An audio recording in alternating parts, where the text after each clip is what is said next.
Hello, good morning, good afternoon, good night, whatever time it is.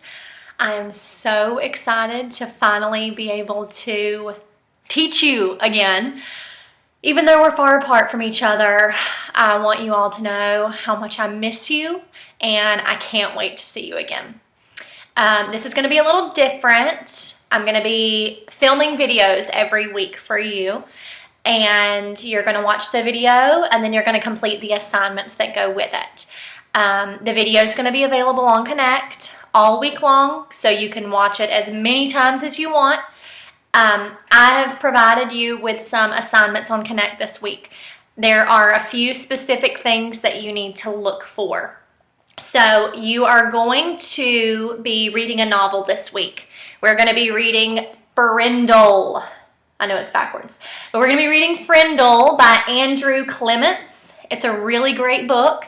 I'm going to be reading this to you today. I've put a PDF version, so it's a version that you can read at your house on the computer at home for free. I've put that on Connect too. There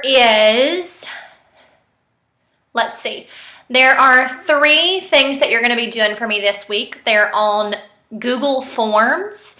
You don't need to know what that is. All you need to know is that I've given you links on Connect. They're highlighted in green under weekly classwork. You're going to be doing 3 things. You're going to be doing a vocabulary study like you normally do in class for sinners. You're going to be doing a character comparison. You're going to pick 2 characters from this book and compare them for a classwork grade.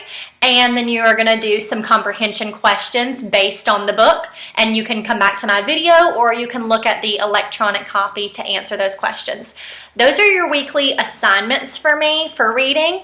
As for homework, you're going to be passing 1 AR test.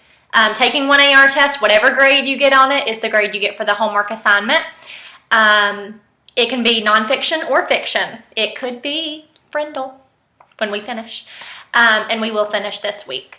You also need to pass 1 iReady reading lesson. Please, please, please do the teacher assigned lessons. I have assigned lessons to you specifically based on what we have been doing in class and what we will continue to do in online school. The last thing before I get started for today is I will be doing Q&A sessions. So we will have a video chat kind of. We can video with each other and talk, and it's going to be twice a week for 1 hour. I'm going to provide a time from 8 to 9 in the morning on Mondays and from 12:45 to 1:45 on Friday afternoons. If you pop into those Q&A sessions, if you have any questions about assignments, what we're reading, vocabulary, homework, any of that, reading or social studies, I will be on there for an hour to talk to you and answer any questions you might have. Now, let's get into our lesson for this week. We're going to be reading Frindle. We have 10 vocabulary words this week, and they are on Connect. Our first vocabulary word is monopoly. Monopoly means you have total control over something. Our second vocabulary word is crimson. Crimson is a really deep red color. Our third word is worshipped. When someone is worshipped or something is worshipped, it means they are highly respected and adored. Our fourth vocabulary word is frantically. When you do something frantically, I think we've talked about this before, it's in a way that's almost out of control because of emotion, like excitement or worry. Our fifth vocabulary word is overreaction. Overreaction means to react or respond more strongly than is necessary or appropriate. Our sixth vocabulary word is vandalism. Vandalism is the destruction of public or private property. Our seventh vocabulary word is complex. Complex means it's complicated or it has a lot of parts. Our eighth vocabulary word is controversial. Controversial is something that some people might not agree with. Our ninth vocabulary word is oath. Oath is a sworn promise. If you make an oath to someone, you are promising them something. And our 10th vocabulary word is ruckus. A ruckus is a noisy uproar. Those are our 10 vocabulary words. They're also on Connect, and you'll be doing a vocabulary study using those vocabulary words this week. Let's get into Frindle.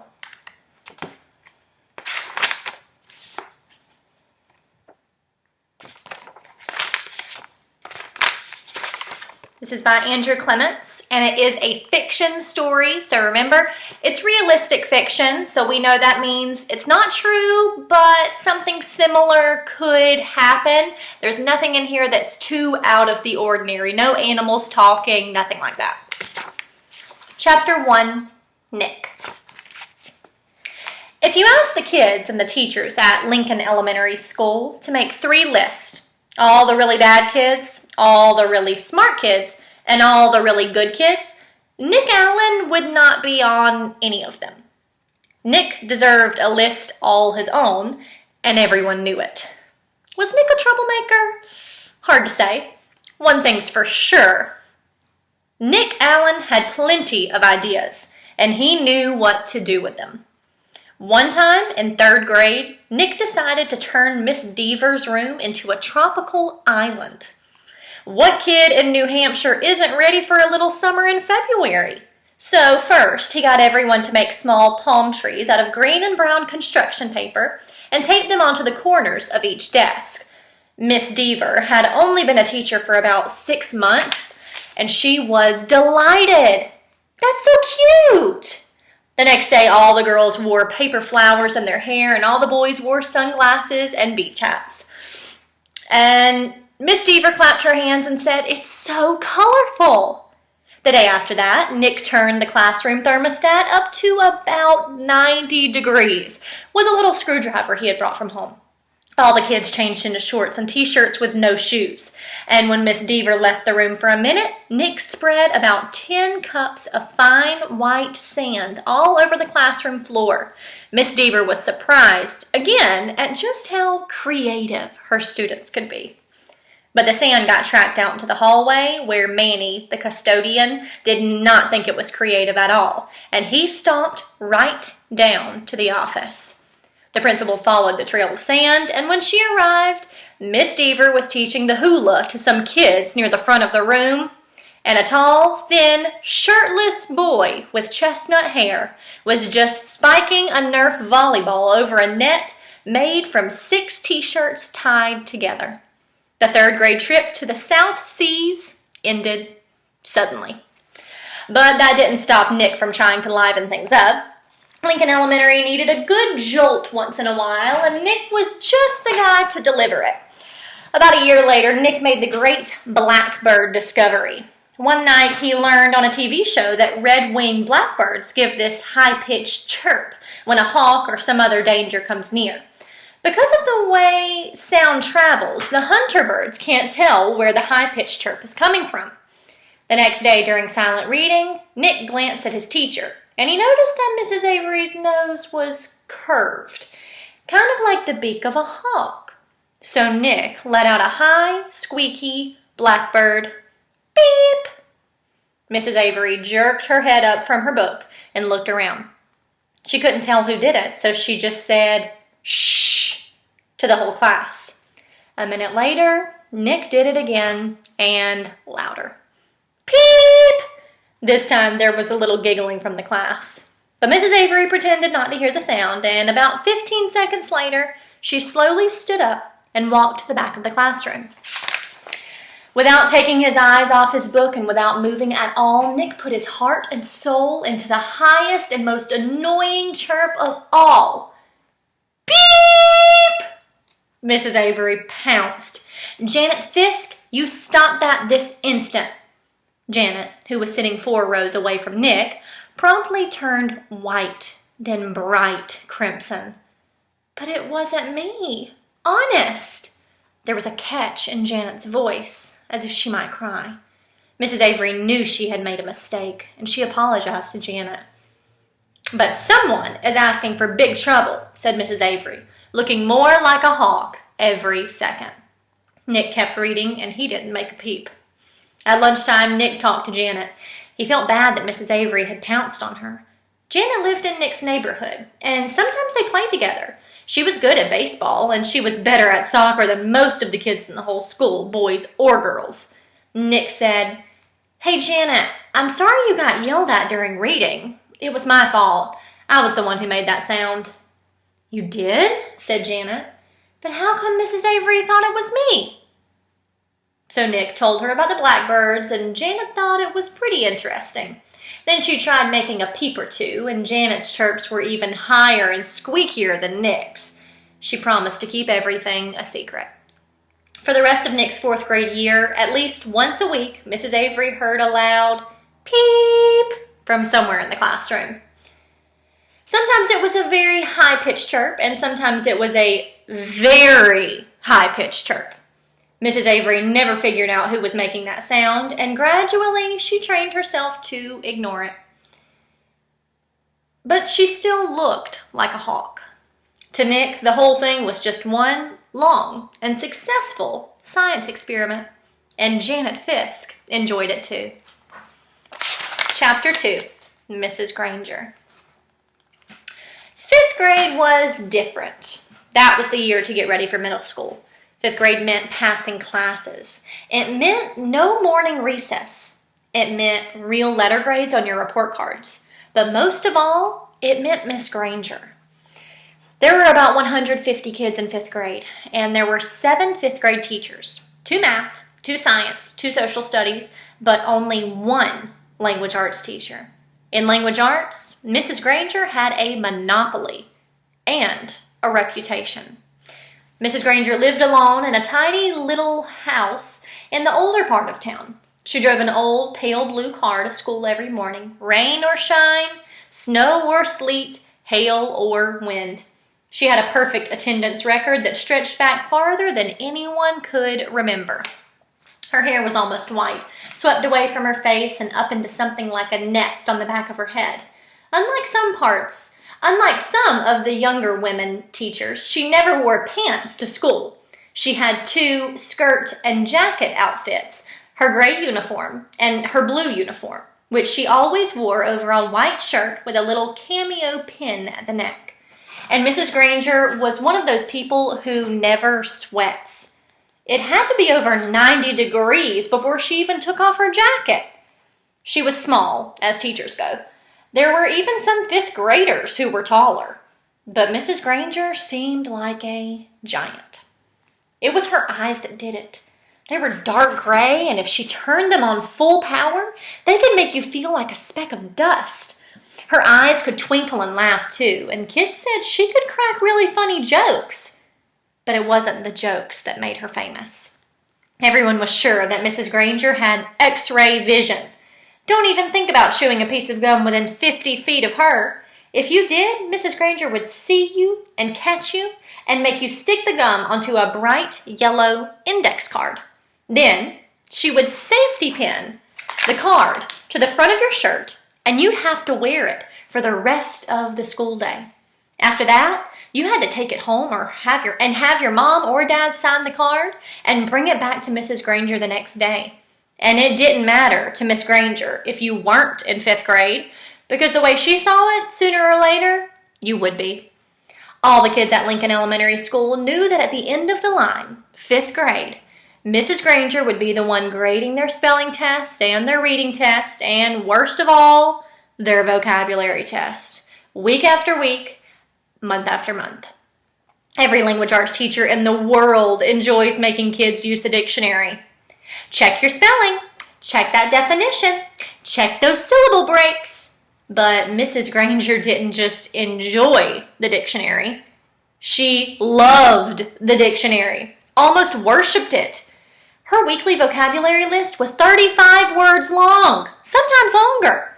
As if that wasn't bad enough, there was a word for the day on the blackboard every morning. If you gave yourself a day off and didn't write one down and look it up and learn the definition, sooner or later, Mrs. Granger would find out. And then, just for you, there would be 2 words of the day for a whole week. Here's Mrs. Granger.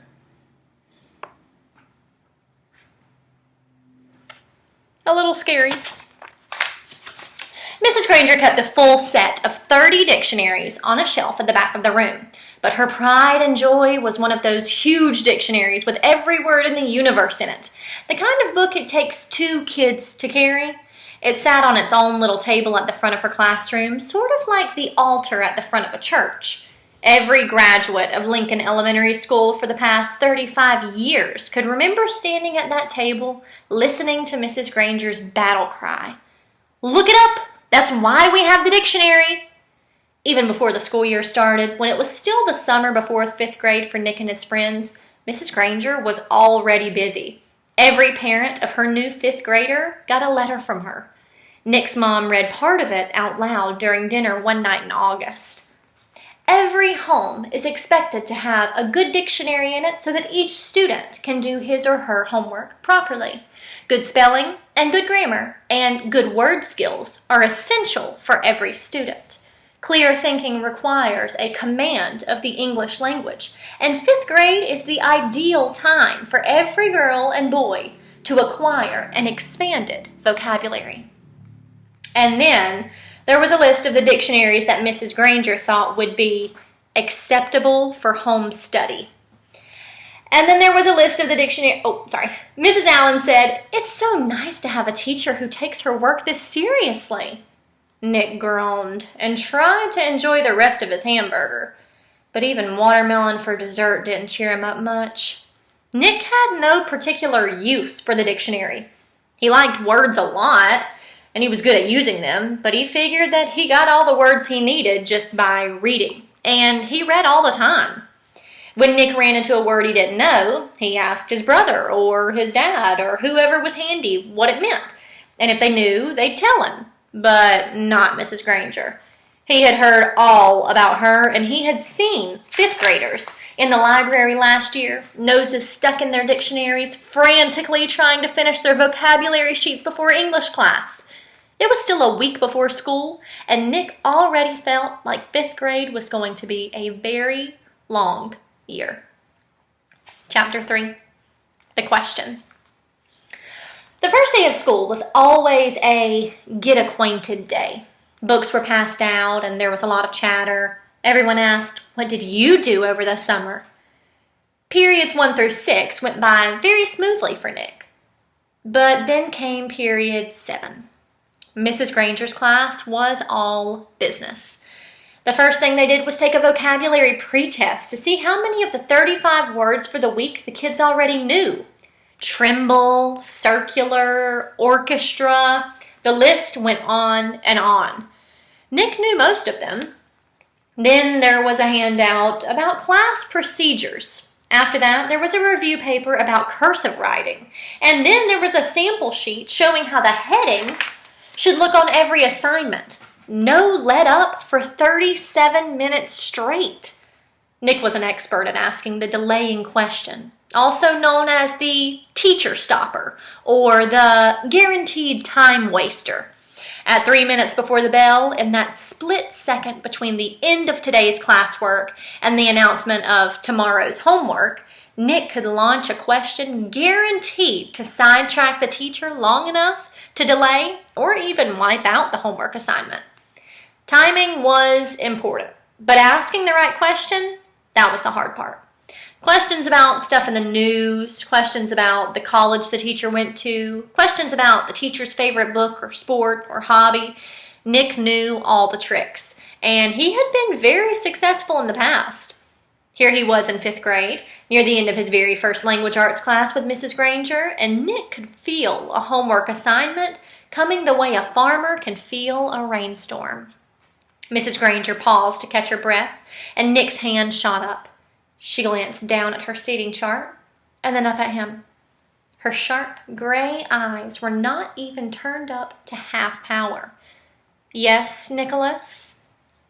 "Mrs. Granger, you have so many dictionaries in this room, and that huge one especially. Where did all those words come from? Did they just get copied from other dictionaries? It sure is a big book." It was a perfect thought grenade. Kapow!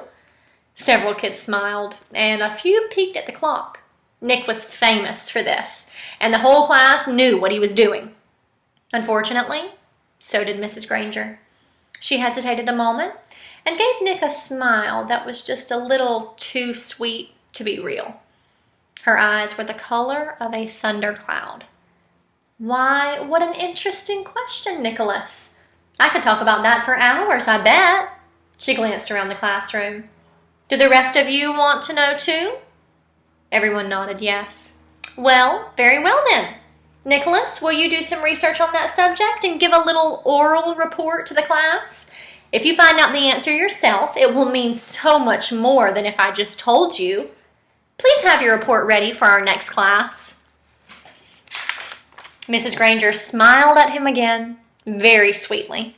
Then it was back to business. Now, the homework for tomorrow can be found on page 12 of your Words Alive book. Nick barely heard the assignment. His heart was pounding and he felt small, very small. He could feel the tops of his ears glowing red. A complete shutdown. An extra assignment. And probably a little black mark next to his name on the seating chart. Everything he had heard about this teacher was true. Don't mess around with the lone Granger. Chapter 4, Word Detective. It was a beautiful September afternoon. Bright sun, cool breeze, blue sky, but not for Nick. Nick had to do a little report for the next day, plus copy out all the definitions for 35 words for Mrs. Granger. This was not the way school was supposed to work. Not for Nick. There was a rule at Nick's house. Homework first. And that meant right after school. Nick had heard his older brother James groan and grumble about this rule for years, right up until he graduated from high school 2 years ago. And then James wrote home from college after his first semester and said, "My grades are looking great, because when I came here, I already knew how to put first things first." That letter was the proof Nick's mom and dad had been looking for. Homework first was the law from September to June.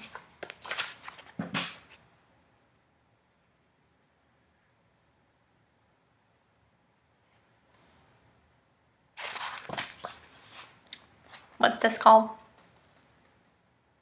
Remember when we have a sentence or a shortened sentence that tells us about the picture, it's called a caption. This had never bothered Nick before because he hardly ever had homework. Oh, sure, he looked over his spelling words on Thursday nights. And there had been a few short book reports in 4th grade, but other than that, nothing. Up to now, schoolwork never spilled over into his free time. Thanks to Mrs. Granger, those days were gone.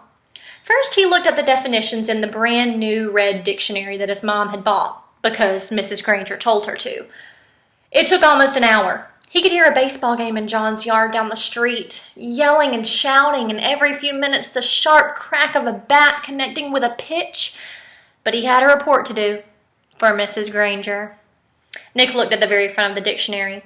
There was an introduction to the book called Words and Their Origins.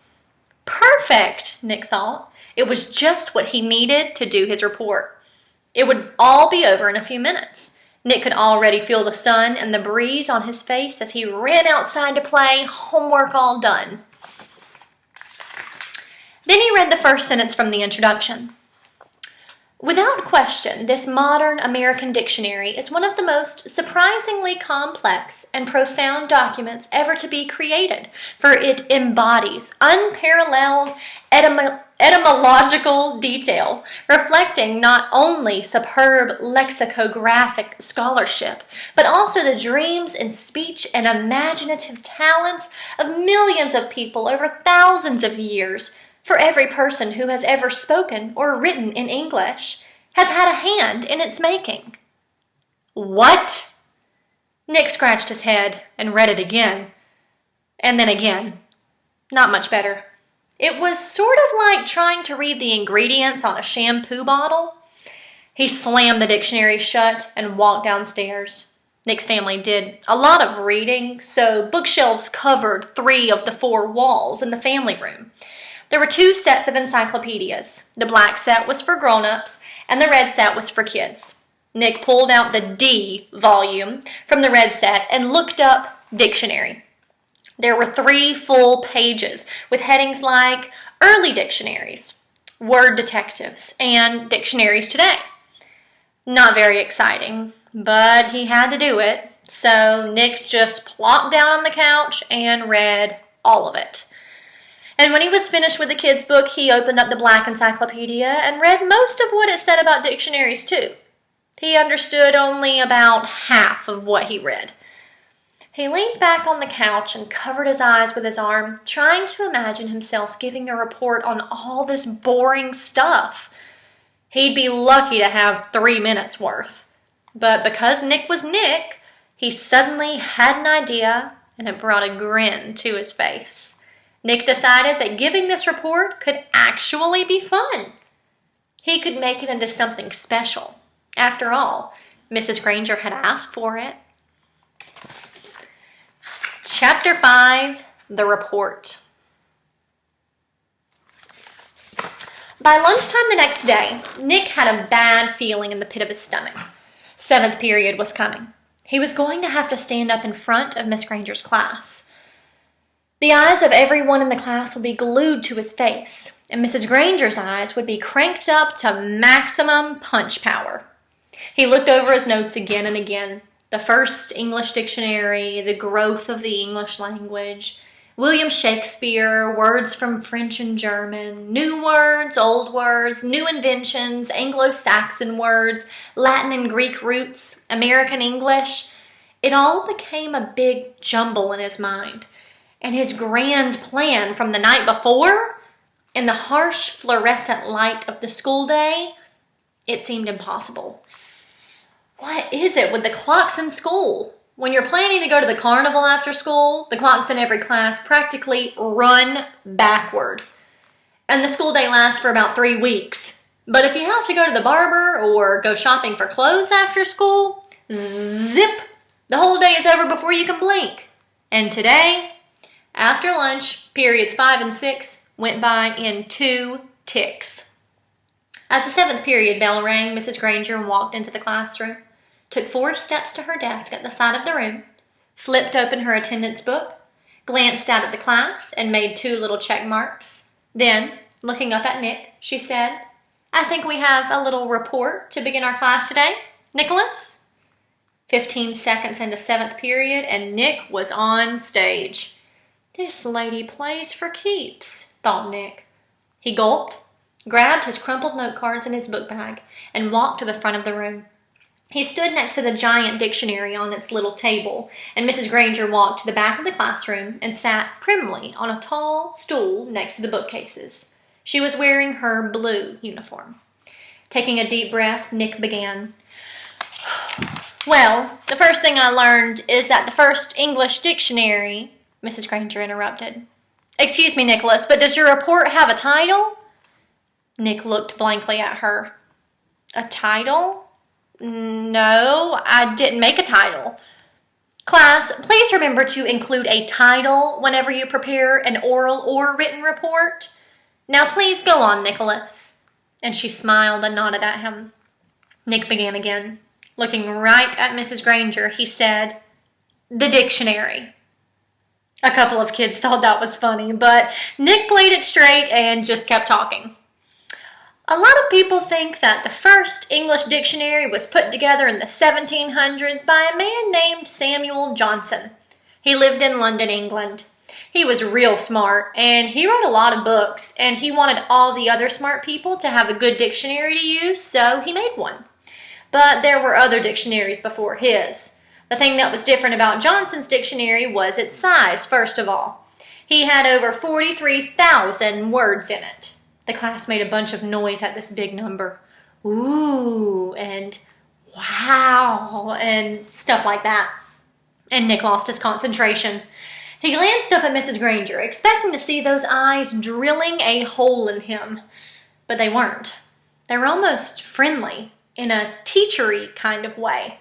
She shushed the class and said, "Go on, Nicholas. That's a fine beginning." Nick almost smiled, but he saw all the kids staring at him, so he gripped his note cards even tighter and jumped back in. The other thing that Samuel Johnson did that was so special was to choose the words he thought were most important and then give lots of examples showing how the words got used by people. For example, he showed how the word take could be used in 113 different ways. Nick's report went on smoothly for 12 minutes. Nick was surprised at how easy it was to stand there and talk about this stuff. At the end of the first 5 minutes, Mrs. Granger had to stop Nick again to say, "Class, it is not good manners to yawn out loud or to put your heads down on your desk when someone is giving an oral report." No one in the class cared one little bit about the report, except Mrs. Granger. Every time Nick glanced up, she was smiling. And her eyes were not the least bit icy or sharp. She was eating this stuff up, listening and nodding, and every once in a while she would say, "Very good point," or, "Yes, that's exactly right." But the next time Nick looked up, he saw Mrs. Granger sneaking a look at her watch. 18 minutes gone. Maybe his idea was going to work after all. Time for phase 2. Reaching into his book bag, Nick pulled out the red dictionary he had brought from home, the one most of the kids had, the one Mrs. Granger said they should use. Nick said, "This is the dictionary that I use at home for my vocabulary work, and I opened it up last night to the very front, and right there I found out a lot about how the dictionary was made, right in this book. So I thought some of the ideas would be good as part of my report. It says here, Nicholas." Nick looked up. Mrs. Granger got off her tall stool, and its wooden legs made a screech on the linoleum. Heads snapped to attention, and the class was alert again. Mrs. Granger smiled, raised her eyebrows, and pointed at her watch. "Nicholas, I think the class should read that at home themselves. Now," John's hand was up in the air, and at Mrs. Granger's nod, he said, "But I don't have that dictionary at home, Mrs. Granger. I have the blue one." And several other kids immediately said, "Me too." Mrs. Granger tried not to show that she was annoyed. "Very well, Nick, but it shouldn't take too long. We have other things to do today." Nick kept his eyes open wide and nodded, adjusted his glasses on his nose, and began to read. "Without question, this modern American dictionary is one of the most surprisingly complex and profound documents ever to be created, for it embodies unparalleled etymological detail, reflecting not only superb lexicographic scholarship, but also the dreams and speech and imaginative talents of millions of people over thousands of years. For every person who has ever spoken or written in English has had a hand in its making." It was a long article, and the kids were bored to death. But no one looked bored at all. Every kid in the room knew now that the period was more than half over, and that Nick's report wasn't just a report. It was one of the greatest time wasters he had ever invented. Mrs. Granger knew it too. She had edged around from the back of the room to the side near the windows. Nick glanced up at her now and then as he read, and each time Mrs. Granger's eyes clicked up to a new power level. After 8 minutes of Nick's best non-stop reading, her eyes were practically burning holes in the chalkboard behind him. There were only 10 minutes left in 7th period. When he took a breath to start a new paragraph, Mrs. Granger cut him off. "That's a fine place to stop, Nicholas. Class, let's all give him a round of applause for his report." The applause didn't last long. As Nick took his book bag and notes and sat down, Mrs. Granger's eyes went back to almost normal, and she actually smiled at him. "Although your report was a little long," she paused to let that sink in, "it was quite a good one. And isn't it fascinating that English has more different words than any other language used anywhere in the world?" She pointed at her large dictionary.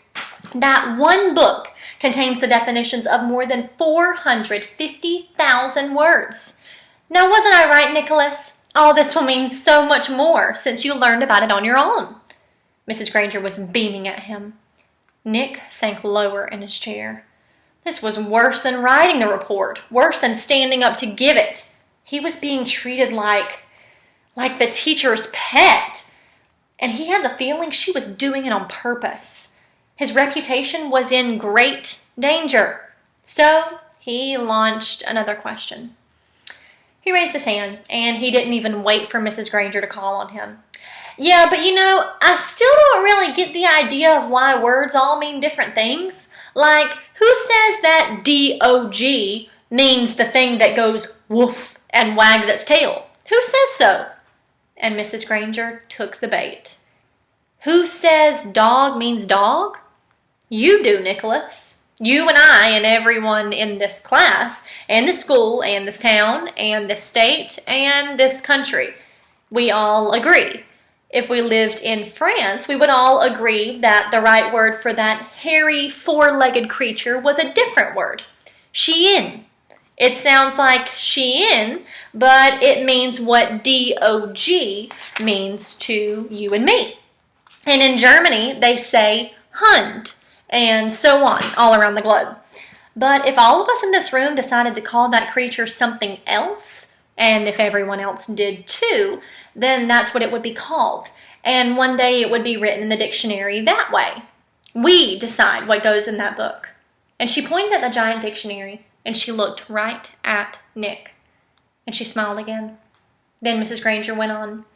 But of course that dictionary was worked on by hundreds of very smart people for many years, so as far as we are concerned, that dictionary is the law. Laws can change, of course, but only if they need to. There may be new words that need to be made, but the ones in that book have been put there for good reasons. Mrs. Granger took a look at the clock. 8 minutes left. Now then, for today, you were to have done the exercises beginning on page 12 in your Words Alive book. Please get out your papers. Sarah, will you read the first sentence, identify the mistake, and then tell us how you corrected it? Mrs. Granger jammed the whole day's work into the last 8 minutes. A blur of verbs and nouns and prepositions, and yes, there was another homework assignment. And Nick didn't try to sidetrack Mrs. G again. He had slowed her down a little, but had he stopped her? No way. She was unstoppable, at least for today. This was the image when it said, who says dog means dog? I'll show this some.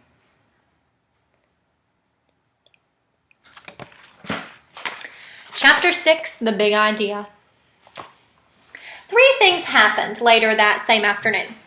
Nick and Janet Fisk had missed the bus because of a school newspaper meeting, so they walked home together. Tilt this down just a little bit. There we go. So they had walked home together. They were seeing who could walk along the curb without falling. It took a lot of concentration, and when Janet stepped off into the street, Nick said, "That's 3 points for me." But Janet said, "I didn't fall. I saw something. Look." She bent down and picked up a gold ballpoint pen, the fancy kind. That was the first thing, Janet finding the pen. Then they got back on the curb, and Nick followed Janet, putting one foot carefully in front of the other on the narrow concrete curb. And while he stepped along, he thought back over the school day, especially about his report. And what Mrs. Granger had said about words at the end of the period finally sank in. That was the second thing, understanding what Mrs. Granger had said. She had said, who says dog means dog? You do, Nicholas. You do, Nicholas, he repeated to himself. I do? Nick thought, still putting one foot in front of the other, following Janet. What does that mean? And then Nick remembered something. When he was about 2 years old, his mom had bought him one of those unbreakable cassette players and a bunch of the sing-along tapes. He had loved them, and he played them over and over and over and over. He would carry the tape and the player to his mother or his big brother or his father and bang them together and say, "Guagala, guagala, guagala," until someone put the cassette in a machine and turned it on. And for 3 years, whenever he said guagala, his family knew that he wanted to hear those pretty sounds made with voices and instruments. Then when Nick went to preschool, he learned that if he wanted his teacher and the other kids to understand him, he had to use the word music. But guagala meant that nice sound to Nick because Nick said so. Who says guagala means music? You do, Nicholas. No fair, yelled Janet. They were at the corner of their own street. Nick had bumped into her, completely absorbed in his own thoughts. Janet stumbled off the curb, and the gold pin in her hand clattered onto the street. Sorry, I didn't mean to, honest, said Nick. I just wasn't watching. Here. Nick stooped over and picked up the pin and held it out to her. Here's your... And that's when the third thing happened. Nick didn't say pin. Instead, he said, here's your... Frindle. Frindle? Janet took her pen and looked at him like he was nuts. She wrinkled her nose and said, What's a Frindle? Nick grinned and said, You'll find out. See you later. It was there at the corner of Spring Street and South Grand Avenue, 1 block from home on a September afternoon. That's when Nick got the big idea.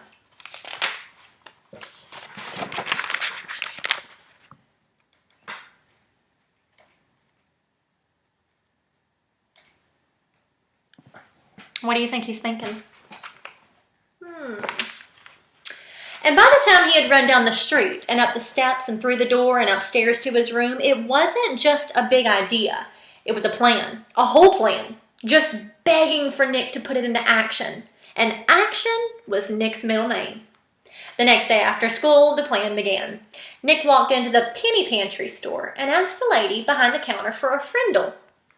She squinted at him. A what? A Frindle, please. A black one. And Nick smiled at her.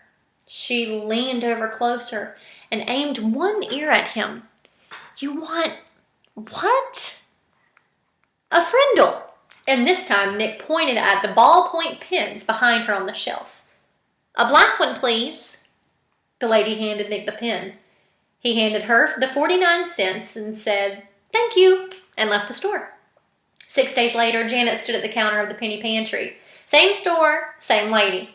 John had come in the day before, and Pete the day before that, and Chris the day before that, and Dave the day before that. Janet was the 5th kid that Nick had sent there to ask that woman for a Frindle. And when she asked, the lady reached right for the pens and said, blue or black? Nick was standing 1 aisle away at the candy racks, and he was grinning. Frindle was a real word. It meant pin. Who says Frindle means pin? You do, Nicholas. Half an hour later, a group of serious 5th graders had a meeting in Nick's playroom. It was John, Pete, Dave, Chris, and Janet. Add Nick, and that's 6 kids. 6 secret agents. They held up their right hands and read the oath Nick had written out. From this day on and forever, I will never use the word pin again. Instead, I will use the word Frindle, and I will do everything possible so others will too. And all 6 of them signed the oath with Nick's Frindle. The plan would work. Thanks, Mrs. Granger. Chapter 7, Word Wars.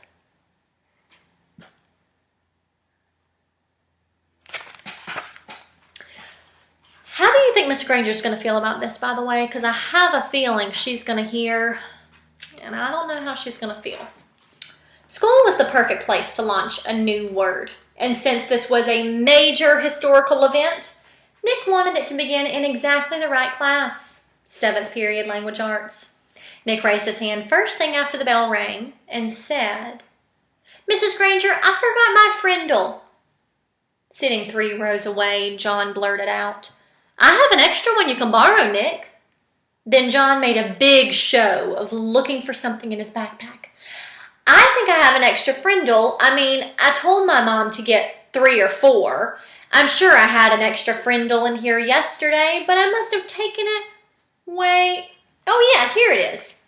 And then John made a big show of throwing it over to Nick, and Nick missed it on purpose. Then he made a big show of finding it. Mrs. Granger and every kid in the class got the message loud and clear. That black plastic thing that Nick borrowed from John had a funny name, a different name, a new name, Frindle. There was a lot of giggling, but Mrs. Granger turned up the power in her eyes and swept the room into silence. And the rest of the class went by according to plan, her plan. As everyone was leaving after class, Mrs. Granger said, "Nicholas, I'd like to have a word with you." And she emphasized the word, word. Nick's mouth felt dry, and he gulped, but his mind stayed clear. He walked up to her desk. "Yes, Mrs. Granger?" "It's a funny idea, Nicholas, but I will not have my class disrupted again. Is that clear?" Her eyes were lit up, but it was mostly light, not much heat. "Idea? What idea?" asked Nick, and he tried to make his eyes as blank as possible. "You know what I mean, Nicholas. I am talking about the performance that you and John gave at the start of class. I am talking about this." And she held up her pen, an old maroon fountain pen with a blue cap. "But I really didn't have a Frindle with me," said Nick, amazed at his own bravery. And hiding behind his glasses, Nick kept his eyes wide and blank. Mrs. Granger's eyes flashed and then narrowed, and her lips formed a thin, hard line. She was quiet for a few seconds, and then she said, "I see. Very well. Then I guess we have nothing more to discuss today, Nicholas. You may go." "Thanks, Mrs. Granger," said Nick, and he grabbed his backpack and headed for the door. And when he was just stepping into the hallway, he said, "And I promise I won't ever forget my Frindle again. Bye." Ooh. He seems very brave because, honestly, I'm a little scared of Mrs. Granger. Chapter 8, Mightier Than the Sword.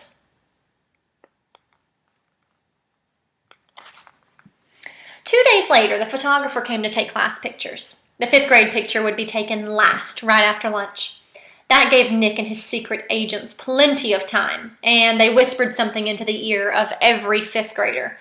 All the individual pictures had been taken. And finally, it was time for the group picture. Everyone was lined up on the auditorium stage. Everyone's hair looked great, and everyone was smiling. But when the photographer said, "Say cheese," no one did.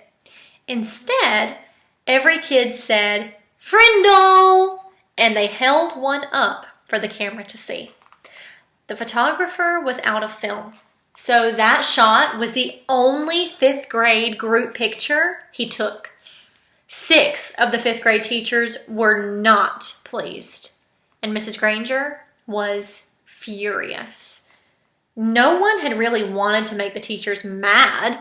It was just fun. It also got all the kids in the school talking about the new word. And when people pick up a new word, they say it all the time. The kids at Lincoln Elementary School liked Nick's new word a lot, but not Mrs. Granger. The day after the class picture, she made an announcement to each of her classes, and she posted a notice on the main bulletin board by the office. Anyone who is heard using the word Frindle instead of the word pen will stay after school and write this sentence 100 times. "I am writing this punishment with a pen, Mrs. Granger." But that just made everyone want to use Nick's new word even more. Staying after school with the lone Granger became a badge of honor. There were kids in her classroom every day after school. It went on like that for a couple of weeks. One day near the end of 7th period, Mrs. Granger asked Nick to come talk to her after school. "This is not detention, Nicholas. I just want to talk." Nick was excited. It was kind of like a conference during a war. One side waves a white flag and the generals come out and talk. General Nicholas Allen. Nick liked the sound of it. He stuck his head in Mrs. Granger's doorway after school. "You wanted to talk with me?" "Yes, Nicholas. Please come in and sit down." When he was settled, she looked at him and said, "Don't you think this Frindle business has gone far enough? It's just a disruption to the school, don't you think?" Nick swallowed hard, but he said, "I don't think there's anything wrong with it. It's just fun, and it really is a real word. It's not a bad word, just different. And besides, it's how words really change, isn't it?" That's what you said. Mrs. Granger sighed. It is how a word could be made up brand new, I suppose. But the word pen? Should it really be replaced by that other word? The word pen has a long, rich history. It comes from the Latin word for feather, penna. It started to become our word because pens. It started to become our word for pen because, It started to become our word pen because quills made from feathers were some of the first writing tools ever made. It's a word that comes from somewhere. It makes sense, Nicholas. But Frindle makes just as much sense to me, said Nick. And after all, didn't somebody just make up the word penna too? That got a spark from Mrs. Granger's eyes, but all she said was, Then you are not going to stop this? And Nick looked right in her eyes and said, Well, a bunch of my friends and I took an oath about using the word, and we have to keep our promise. And besides, I don't think there's anything wrong with it. I like my word. Nick tried to look brave, like a good general should. Very well, then. I thought it would end up this way. Mrs. Granger pulled a fat white envelope from her desk drawer and held it up. This is a letter I have written to you, Nicholas. Nick held out his hand, thinking she was going to give it to him, but she didn't. I am not going to send it to you until all this is over. I want you to sign your name and put today's date across the back of the envelope. When you read it, whenever that may be, you will know it is the same letter and that I have not made any changes to it. This is weird, Nick said to himself, but to Mrs. Granger he said, Sure. And he signed his name in his best cursive and put the date under it. Then Mrs. Granger stood up abruptly and said, Then that is all for today, Nicholas. And may the best word win. There was a frown on her face, but her eyes were different, almost happy. And Nick was halfway down the hall before it hit him. She likes this war, and she wants to win real bad.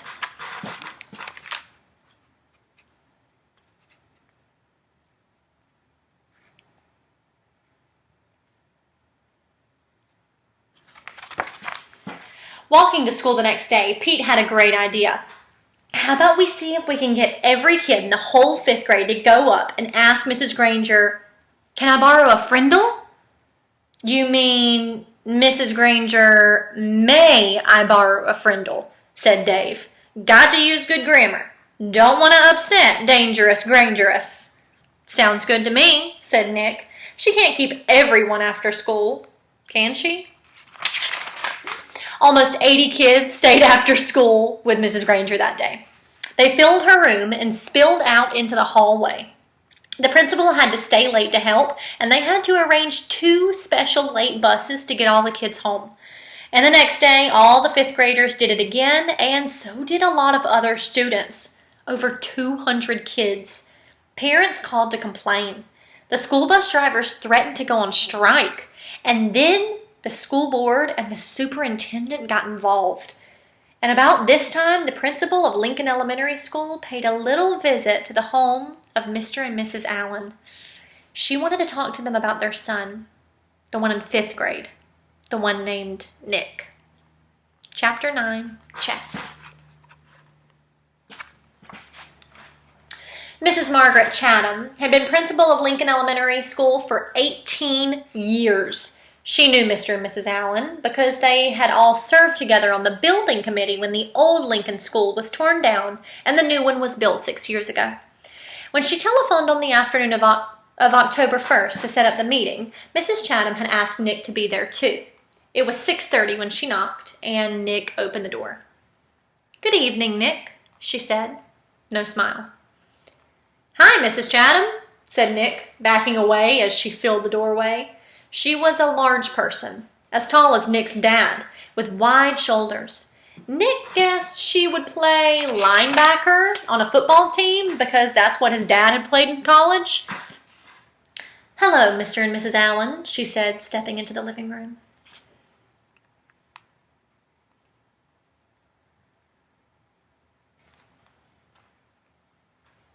She was wearing a long black raincoat with a red silk scarf tied loosely around her neck. She kept her coat on, but took off the scarf and tucked it into her left pocket. She shook hands stiffly with both of Nick's parents before sitting down in the chair to the left of the couch. Nick's mom and dad sat on the couch, and Nick sat on the rocking chair that faced Mrs. Chatham across the low coffee table. "This is not an easy visit for me. We are having some trouble at school, and it appears that Nick is in the middle of it." Then, while Nick's parents listened, Mrs. Chatham laid out the story as she saw it. Nick encouraging the other kids to use his new word, Mrs. Granger forbidding it, the ruined 5th grade class picture, hundreds of kids staying after school, and a general feeling that there was a rebellion at school, with no one respecting the rules anymore. Nick watched his mom and dad while Mrs. Chatham talked, looking from one face to another. His dad was listening carefully, nodding and frowning. He looked embarrassed about the trouble, but his mom looked kind of annoyed. And when Miss Chatham finished her story, Nick's mom was the first one to speak. "But doesn't all this seem like a lot of fuss about something pretty silly?" Nick sat quietly, but in his mind he shouted, "Hooray for Mom! Hooray for mothers everywhere!" His mom wasn't annoyed with him. She was annoyed with Mrs. Granger, maybe even annoyed with Mrs. Chatham. This was getting interesting. Mrs. Allen was still talking to the principal. "I mean, is there really any harm in the children making up a funny word and saying it? Does there have to be a rule that a word like this may not be used?" Mrs. Chatham sighed and said, "Yes, I suppose it does seem silly. But Mrs. Granger thinks that it's rather like keeping children from saying ain't. There have to be standards. That's why we have dictionaries. And really, the problem isn't so much the word itself. It's the lack of respect for authority." Mr. Allen said, "Mrs. Granger's right about that. There have to be standards. We can't have kids walking around saying ain't, can we?" And that's when Nick piped in. "You know that big dictionary in Mrs. Granger's room? The word ain't is right there in the book. I looked it up and there it was. I don't see why I can't use a word if it's in the dictionary. Mrs. Granger even said that her big dictionary was the law." Nick looked from face to face to face. That stumped them all. He had just launched a first-class thought grenade. "Well, yes, but, well, as I said, the word ain't and even the word Frindle, these are not the real issue here," said Mrs. Chatham. Mrs. Allen said, "Well, I think the real issue is Mrs. Granger's reaction to a harmless little experiment with language. It's an overreaction, don't you think so, Tom?" And Mrs. Allen looked at her husband. It was Mr. Allen's turn to look from face to face to face. He was lost. "Yes, well, sure, I guess so. I mean, it's not like anybody's been hurt. It's not like vandalism or stealing or something like that." His sentence trailed off, and he rubbed his chin and stared thoughtfully through the window on the wall behind Mrs. Chatham. And while the three grown-ups sat there in an uncomfortable moment of silence, Nick had a sudden vision of what was really going on here. It was a chess game. Nick against Mrs. Granger. Mrs. Granger had just tried to end the game by using her queen. Mrs. Chatham in her black raincoat, the Black Queen. Nick didn't know it until the attack was underway, but he had a powerful defender of his own. Good old Mom, the White Queen. And the game was not over. It would go on until there was a winner and a loser. Mrs. Chatham didn't stay much longer. There was a little more talk back and forth across the chessboard about how children have a right to explore new ideas, about the importance of respecting teachers and the work they do, about everybody needing to keep up standards and make school a safe place to learn. Then Mr. Allen offered Mrs. Chatham some coffee and banana bread, but she said, "No thanks, I really must be going now." She thanked Nick's parents, and they thanked her. Nick opened the door and said, "Good night, Mrs. Chatham." Then the Black Queen put on her red scarf and walked off into the October twilight. "Nick, I think we'd better talk a little more about this," said his mom, sitting back down on the couch. "If I find out that you have been disrespectful to Mrs. Granger or any other teacher at school, then you really will be in big trouble." "I haven't been disrespectful. Honest. I did get everybody started using my word, but like you said, it's not hurting anybody. And I'm sorry if me and Dave and Pete got everybody to ask Mrs. Granger to borrow a Frindle. That was mean, I guess, but she started it by making kids stay after school and write 100 sentences just for saying my word once. All the kids like to use my word. It's just fun, that's all." "Well," said Nick's dad, "if it gets everyone upset and makes the principal come talk to your mother and me, then it must not be fun for everybody, is it? And I think you should just tell all your friends to knock it off right now. I mean, tomorrow." Nick shook his head. "I can't, Dad. It won't work. It's a real word now. It used to be just mine, but not anymore. If I knew how to stop it, I think I probably would. But I can't." And Nick looked at both of their faces to see if that idea was sinking in. It was. "Like I said, I won't be disrespectful, but I do like my word. And I guess now we're just going to have to see what happens." And the chessmen, Nick's king and queen, had to agree. The game would go on. Chapter 10, Freedom of the Press.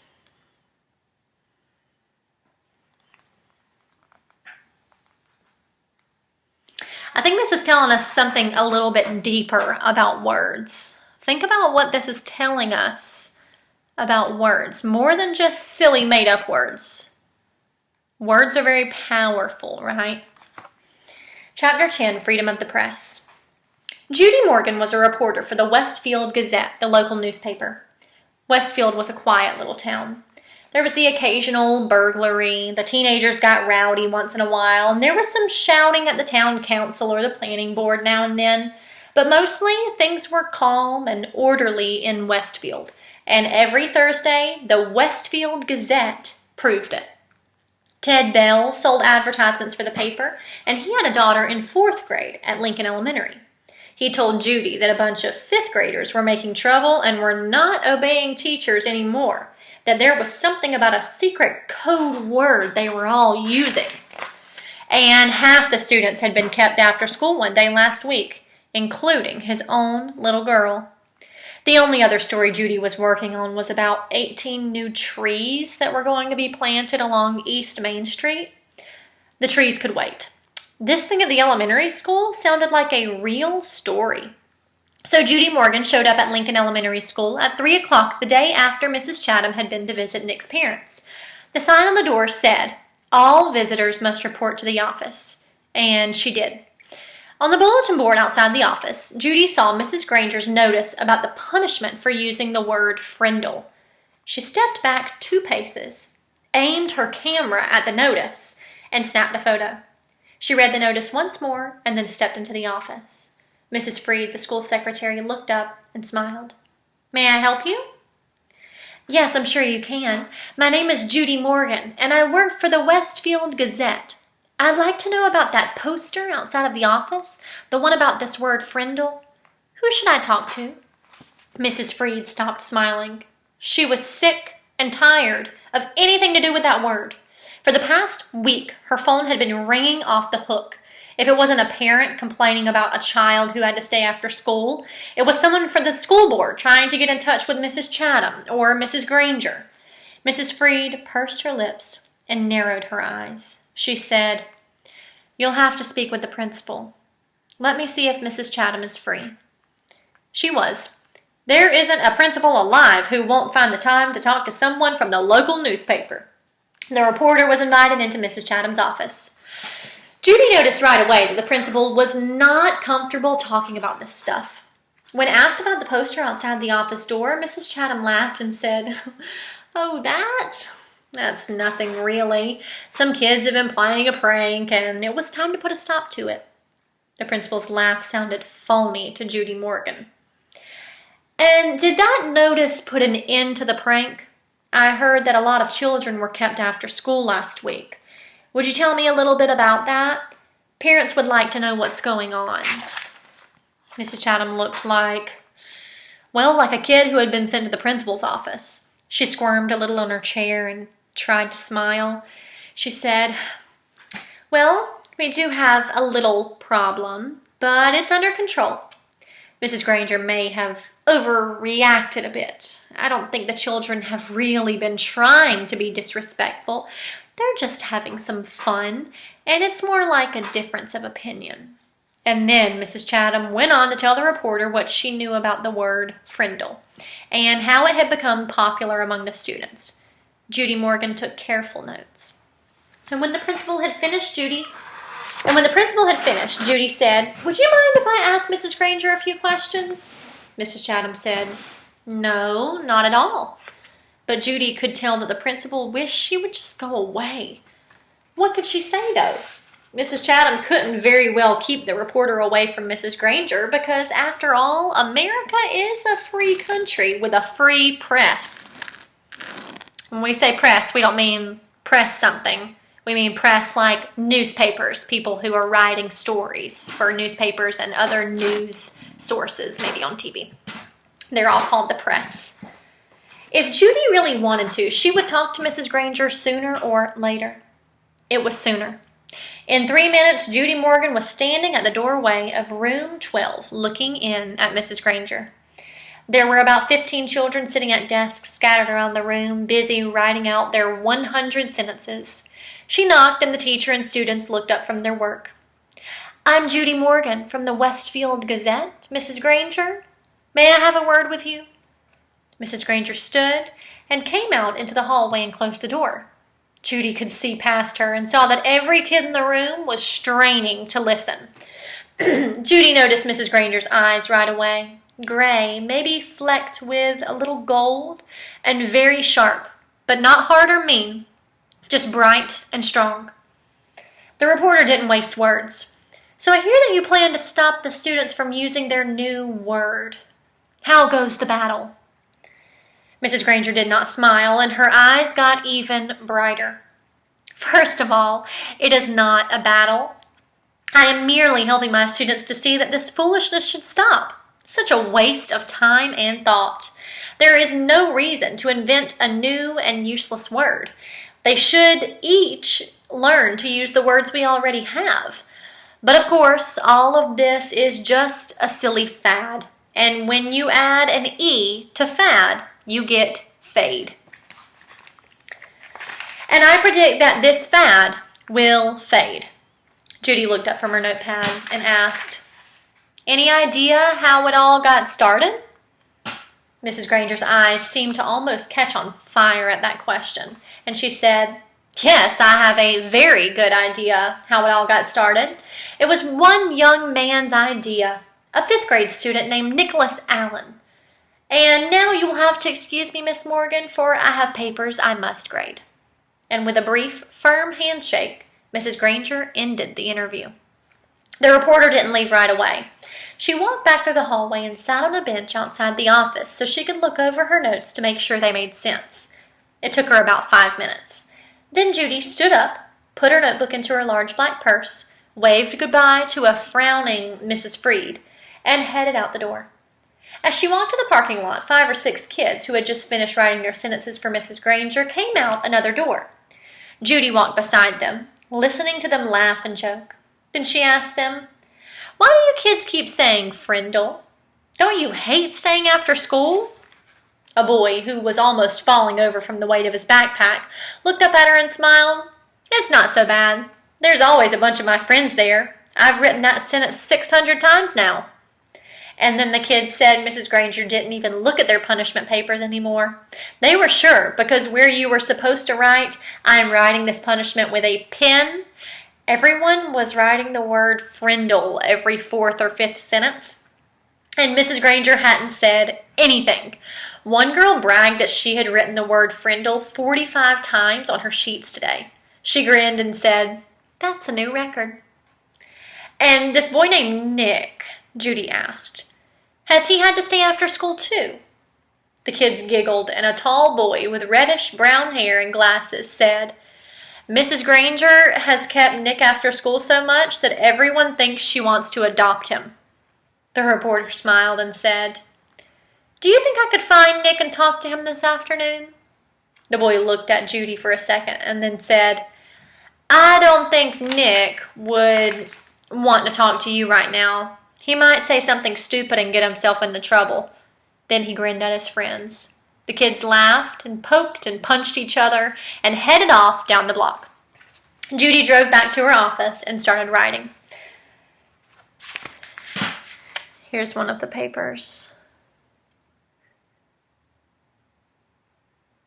I'm writing this punishment with a Frindle. The next morning, a brown envelope arrived at the Gazette offices addressed to Judy Morgan, and below her name was written, Frindle Story. When Judy opened it, there was a class picture, the 5th grade at Lincoln Elementary School. Mrs. Granger and the 6 other teachers were standing at the ends of the rows, and the kids were dressed neatly, hair all combed. But there was something odd about the picture. The reporter looked closely and saw that each kid was holding up a pen, and each little mouth was puckered in the same way. She was puzzled for a second, but then she said softly, Of course, they're all saying Frindle. Written on the back of the picture, in neat cursive, was 3rd row, 5th from the left. Judy looked at the picture, and there she saw the same grinning, red-haired boy with glasses that she had talked to in the school parking lot yesterday. She chuckled and said, Well, well, well. Pleased to meet you, Mr. Nicholas Allen. So the kid that she talked to in the parking lot that said, I don't think Nick would want to talk. He would probably say something stupid. Who was it? It was Nick. Chapter 11, Extra, Extra. Read all about it. On Thursday morning, the Westfield Gazette was delivered to all 12,297 homes and post office boxes in Westfield. The story about Lincoln Elementary School was the first item on the front page, and the headline? Local 5th grader says, Move over, Mr. Webster. It was quite an article. Not that Judy Morgan didn't tell the truth. Every statement in the article was completely true. It was the particular way she told the truth that got things hopping around town. For example, take this sentence about Mrs. Granger. Mrs. Granger, champion of the forces of order and authority, is battling hundreds of young Frindle fighters. Neither side is giving in. Or this bit about Nick. Everyone agrees that Nick Allen masterminded this plot that cleverly raises issues about free speech and academic rules. He is the boy who invented the new word. Or this last sentence in the article. One thing is sure. The kids at Lincoln Elementary School love their Frindles, and no one seems to be backing off in this war of the words. And of course, the Westfield Gazette published the class picture too. And Mrs. Granger and Nick were identified for all the world to see. What is the meaning of this? That's what Nick's mother said, putting the article in front of Nick's nose when he got home from school. Did you talk to this reporter? She seems to know an awful lot about you and your new word, young man. What is the meaning of this? That's what the school superintendent said to Mrs. Chatham, slapping a copy of the article onto her desk. Why did you have to talk to that reporter? Don't we have enough trouble getting the taxpayers to pay for the schools without articles like this banging around town? What is the meaning of this? That's what Mrs. Chatham said to Mrs. Granger, shaking the newspaper in front of her face. I know you had to talk to that woman, but did you have to say all these things? It'll be a wonder if we don't all get fired. It was quite a Thursday for everyone, and no one could figure out how Judy Morgan had gotten that 5th grade class picture. So once again, we're seeing how powerful words really are. Did Mrs. Granger or Nick or Mrs. Chatham say all of the things that were in that newspaper article? Or was some of it Judy Morgan? I imagine some of it was probably Judy Morgan, but it's amazing how words travel so fast. Chapter 12, Airwaves. Within a week after the article was published in the Westfield Gazette, the kids at the junior high and the kids at the high school had stopped using the word pen and had started using the word Frindle. They loved it. Nick became sort of a hero for kids all over town, and he quickly learned that being a hero, even if you're only a local hero, isn't a free ride.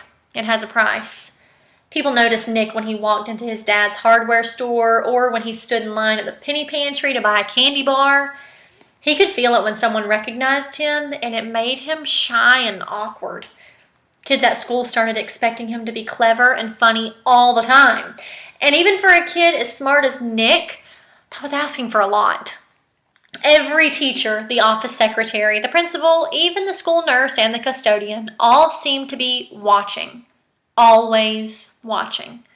His parents were great about everything. True, his mom had been upset when the article first came out, and so had his dad. Nick had said, "But I didn't do anything wrong, Mom, and neither did that lady from the newspaper." And his parents could see that he was right. The things in the article were true, and the truth is the truth, and nothing could be done about it now. Even though it made them uncomfortable to have their boy talked about all over town, secretly, Nick's mom and dad were pleased. After all, a brand new word is a pretty amazing thing. Their Nicholas was quite a fellow. No getting around it. Someone else in town thought this brand new word was pretty amazing too. Bud Lawrence had lived all his life in Westfield, and when he was only 19 years old, he saved enough money to make an investment. He looked around for a good idea and then bought the first Dairy Queen in the state. After a few years, he bought a McDonald's restaurant. That was almost 30 years ago, and these two restaurants had made him rich, one of Westfield's leading citizens. When Bud Lawrence saw the article about the new word, he had his lawyer file a preliminary trademark claim on the word Frindle.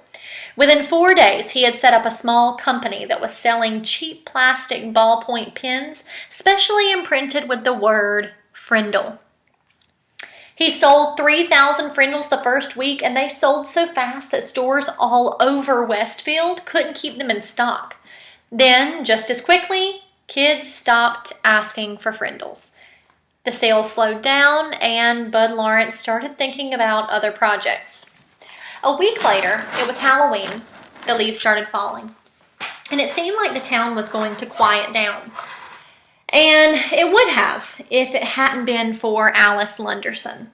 Alice lived in Betherly, a town 7 miles away from Westfield, and she worked part-time for the local CBS TV station in Carrington, a town of about 75,500 people.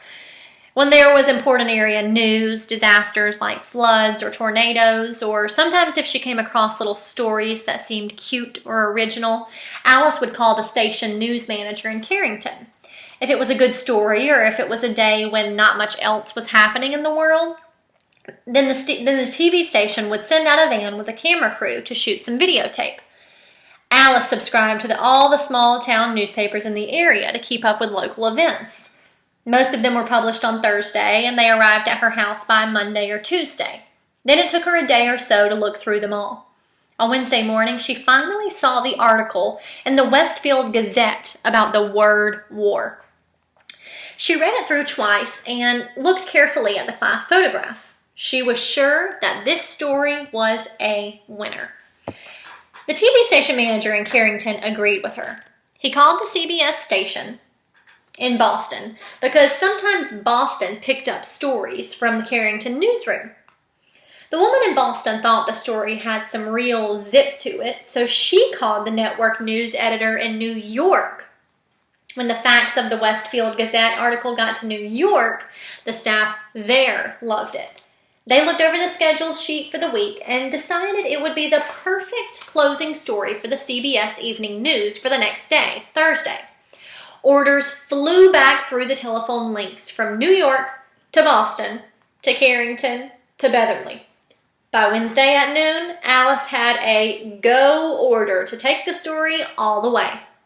It was her first piece to get onto the national news, and 20 million viewers would see it. Alice Lunderson and her camera crew stood on Mrs. Granger's front porch on Wednesday after school.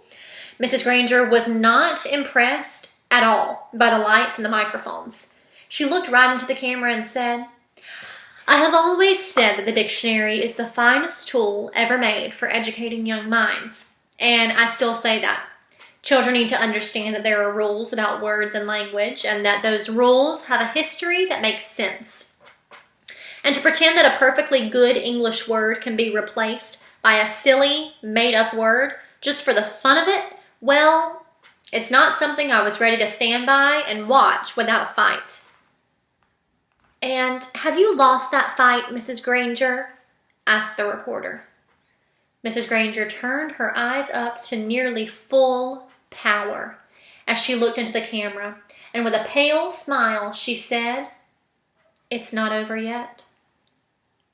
Kind of scary. When Alice and the crew showed up at Nick's house, the Allen family was ready for them. Mom and Dad sat on the couch with Nick between them. Nick squinted into the lights.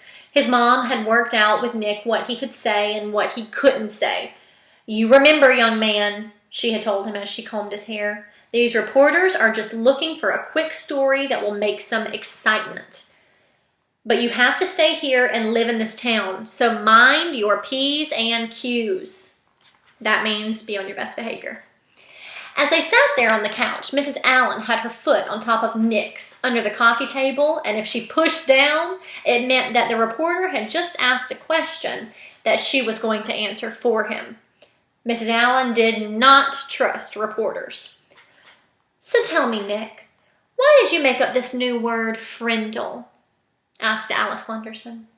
Nick gulped and said, "Well, my teacher, Mrs. Granger, said that all the words in the dictionary were made up by people and that they mean what they mean because we say they do.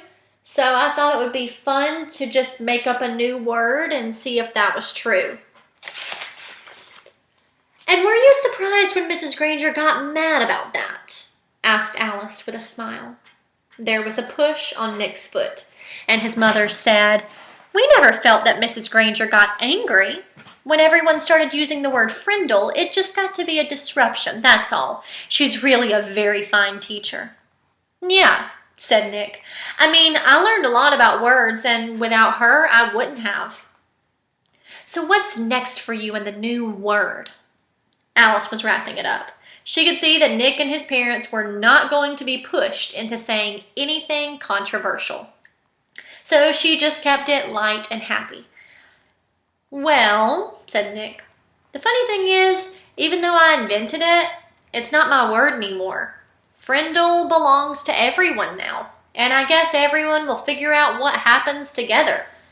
Alice also had a short chat with a worried-looking Mrs. Chatham and a smiling Bud Lawrence, maker of the official Frindle. Then she shot her opening bit and her closing bit, and the camera crew drove back to Carrington to edit all the pieces and put them together in a 2-minute news story. The next night, when all the serious news about wars and oil prices and world food supplies had been talked about on the CBS Evening News, the anchorman looked into the camera and smiled. He said, "It is believed by many that the word quiz was made up in 1791 by a Dublin theatre manager named Daly. He had bet someone that he could invent a brand new word in the English language, and he chalked up the letters Q, U, I, Z onto every wall and building in the town. The next morning, there it was, and within a week, people all over Ireland were wondering what it could mean, and a new word had been created. Quiz is the only word in English that was invented by one person for no particular reason. That is until now. Now there is a new word, Frindle, and here is Alice Lunderson in Westfield, New Hampshire with the story." Alice came on the screen with a short introduction. Then, right there on TV, Mrs. Granger and Nick and Bud Lawrence and Nick's mom were talking to 20 million people about Frindles. One of those 20 million people was a producer for The Late Show with David Letterman. And another one of those 20 million people was a staff writer for People magazine. And another one was a writer for 321 Contact magazine for kids. Dozens of other writers and producers and marketing people saw that story on the news, and all of them smelled a great story. During the next 3 weeks, every man, woman, and child in America heard about this funny new word that kids were using instead of the word pen. And kids in Ohio and Iowa and New York and Texas and California started using it too. Bud Lawrence was suddenly flooded with orders for anything with the word Frindle on it. And he quickly got interested again. But there were complications. Bud's lawyer said, "You see that stack of orders there? Trouble. That's what that is. We got a trademark filed, but it's only like an application. The whole country knows that that little kid made up the word. And unless you make a deal with his dad, you're going to end up with nothing. Maybe even a big fat lawsuit. The kid owns that word." When Mr. Allen came home at lunchtime,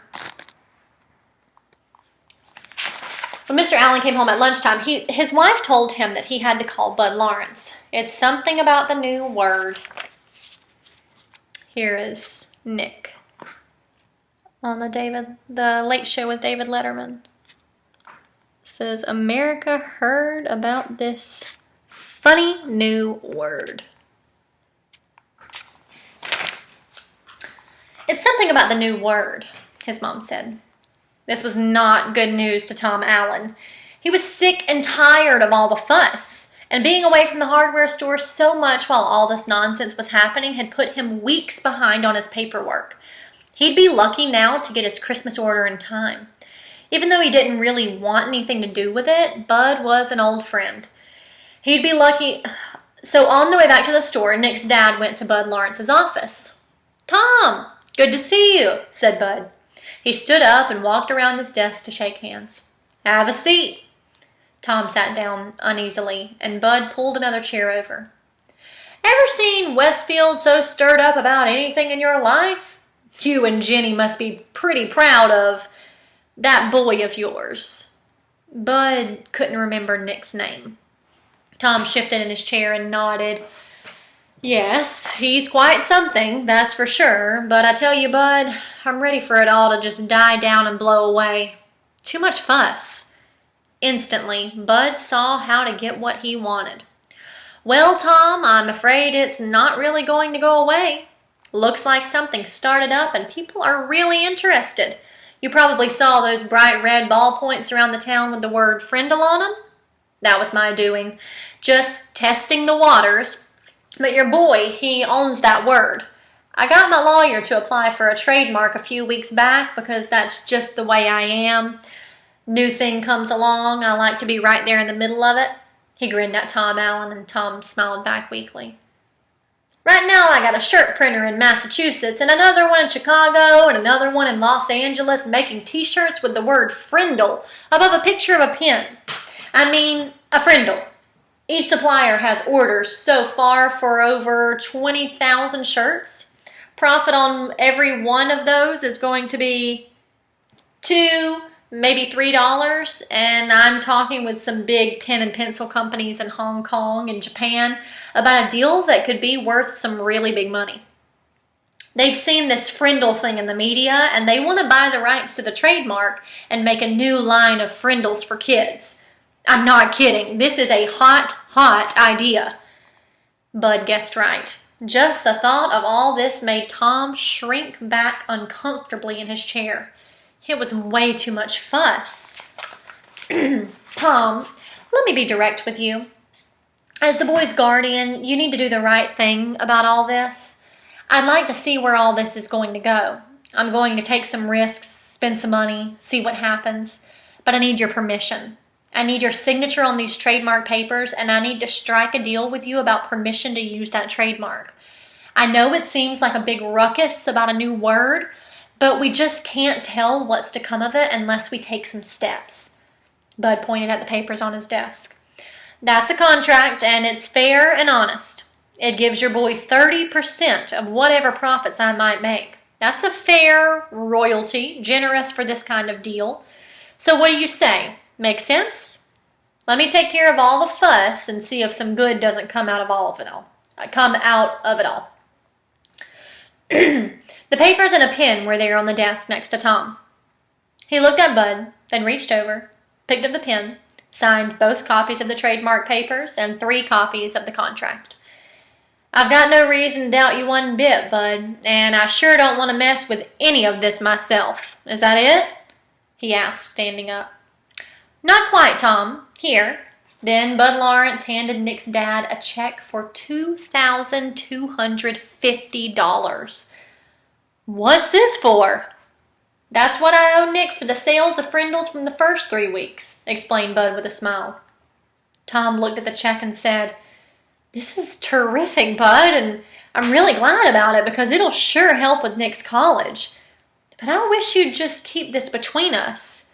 If Nick knew, he'd probably stop mowing lawns and I'd never get him to save another penny. So just between us, okay? Bud said, Sure, Tom, I understand. Just between us. And they shook hands. Mr. Allen left Bud's office and walked across the street to the savings bank. He set up a trust account for Nick, and the bank manager said he could make arrangements with Mr. Lawrence so any other money would be deposited automatically. That sounded good to Tom Allen. If he never heard another word about it, that would be fine. As Nick's dad walked slowly back to the hardware store, he wondered if things were ever going to be the same again in his quiet little town. Chapter 13, Ripples. But life did settle back to normal in Westfield. More leaves fell, Thanksgiving came, then the first snow, then Christmas, and more snow. Fall and winter seemed to calm everything down and drive everyone into their own houses. Things were calmer at Lincoln Elementary School, too. Frindle mania was over. But that didn't mean the word was gone, not at all. All the kids and even some of the teachers used the new word. At first it was on purpose. Then it became a habit. And by the middle of February, Frindle was just a word like door or tree or hat. People in Westfield barely noticed it anymore. But in the rest of the country, things were hopping. Frindle was on the move. In hundreds of little towns and big cities from coast to coast, kids were using the new word and parents and teachers were trying to stop it. What had happened in Westfield happened over and over and over again. Bud Lawrence couldn't have been happier.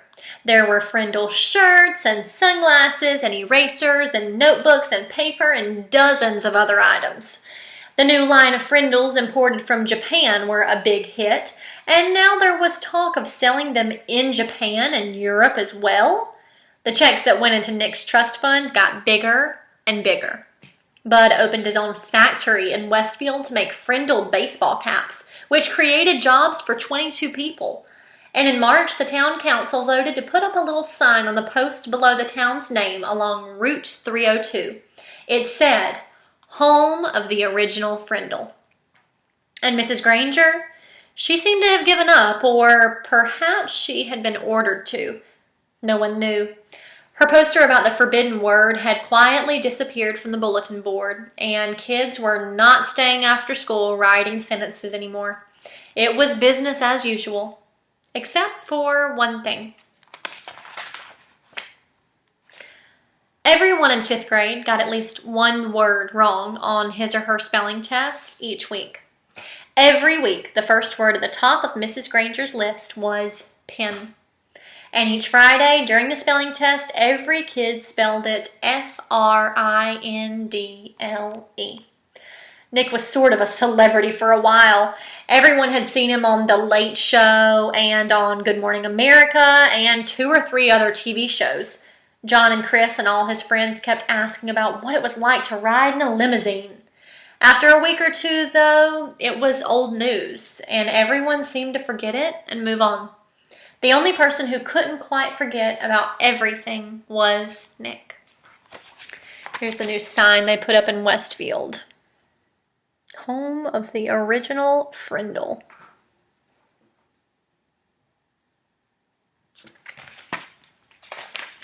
Chapter 14, Inside Nick. On the outside, Nick was still Nick, but inside it was different.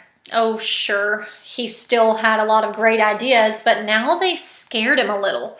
For instance, Nick learned in social studies class that people who buy stuff are called consumers. If consumers stop buying, stores and shops and restaurants go out of business. Hint, hint, hint, Studies Weekly this week talks about producers and consumers. This just told you a consumer is someone who buys something. Tying these two things together somehow. If consumers stop buying, stores and shops and restaurants go out of business. Then, boom, a new idea hit him.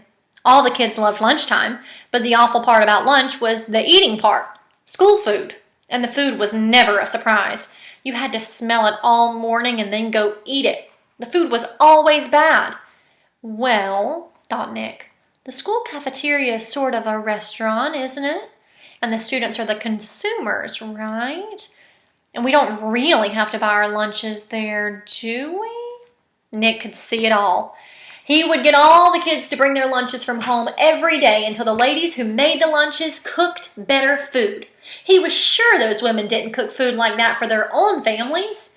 The kids were the consumers with $1.35 in their pockets, and until the food was better, that's where their money would stay.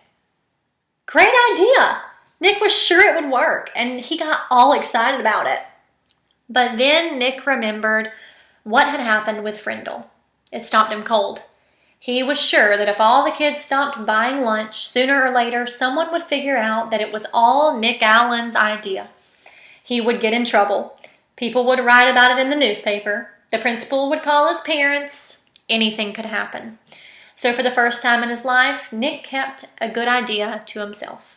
He never even told John or Chris, and that changed Nick. His mom was the first to notice. "Are things okay at school, honey?" she asked one day in early March. He had seemed kind of down, a little sad. It worried her. "Sure," said Nick. "Everything's fine." "Everything's okay with your friends? They haven't been hanging around here very much." "Mom, honest, everything's fine. It's winter. Everyone's really busy with hockey and basketball, that's all." And Nick went to his room and shut the door. Mrs. Granger noticed the change too. The clever little rascal who had looked her in the eye and said, "But I really didn't have a Frindle with me." That boy wasn't in her class anymore. Now a quieter, more careful Nicholas Allen came into class every day. He did all his work perfectly, didn't speak unless she called on him, and didn't laugh and joke with his friends like he used to. School would be over in a few months, and it seemed like there was nothing she could do to help him. Toward the end of the year, Nick remembered the letter that Mrs. Granger had asked him to sign on the back when the Frindle business was just getting started. The chess game was over, so he was expecting to get that letter from Mrs. Granger any day. But all spring, it didn't come, so he thought she must have forgotten about it. Nick was afraid to bring it all up again, but he was dying of curiosity. So on the last day of school, Nick knocked on Mrs. Granger's classroom door. She was straightening up the textbooks on the bookcases below the windows. Without turning around, she sang out, "Come in." Nick said, "Hi, Mrs. Granger." Mrs. Granger stood up and turned to face him. "Oh, it's you, Nicholas. I'm so glad you stopped by. I've been meaning to talk to you, and this will save me having to send you a letter over the summer." Nick gulped and said, "That's what I came for, the letter." Mrs. Granger looked puzzled for half a second, and then she said, "Oh, that letter." Then she paused. "You will recall, Nicholas, that I said I would send you that letter when all this was over, and it's not over." "It's not?" Nick tilted his head to one side and asked, "When will it be over?" Mrs. Granger smiled and said, "Oh, believe me, Nicholas, you'll know when it's over. I wanted to talk to you about something else." She walked across the room and stood about 2 feet from him.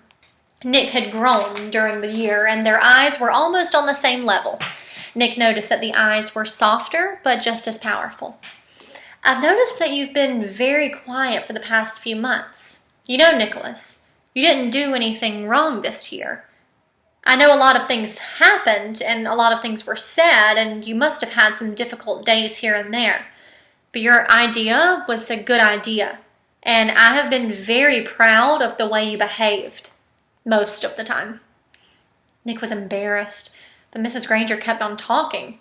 And Nicholas, you have great things to do in this life. I'm absolutely sure you do, and you mustn't let a few hard days trick you into clamming up. Then Mrs. Granger reached out and shook Nick's hand and looked him in the face. Her eyes were turned up brighter than Nick had ever seen them before. She said, "Nicholas Allen, I have enjoyed having you as a student. Now, you go out there and have a wonderful summer, and I expect to hear remarkable things about you, young man." Mrs. Granger watched Nick start to leave, but before he got to the door, he turned and said, "Thanks, Mrs. Granger.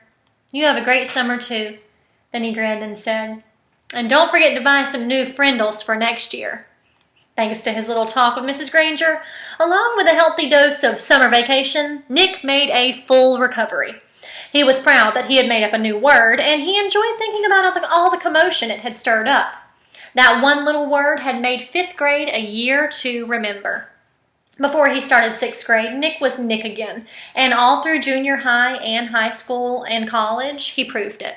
For example, 2 years later, all the school cafeterias in town were serving delicious food at least 4 days a week, all because of Nick the consumer. And the state superintendent of schools had made a special trip to Westfield to learn why this little town had the most successful school lunch program in the state. And in high school, well, the stories about Nick's other adventures could go on and on and on.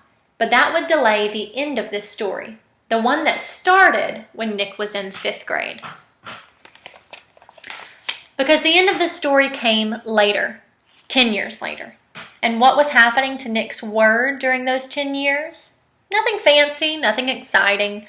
Words don't work that way. Words either get used or they don't. And Frindle was being used more and more. It was becoming a real word. Chapter 15, our last chapter. And the winner is... 10 years later, Nick Allen was a junior in college. That's your 3rd year of college. And during November of his junior year, 2 important things happened. First, Nick turned 21 years old, and the Frindle Trust Fund set up by his father became legally Nick's. Nick was rich. Nick was very rich.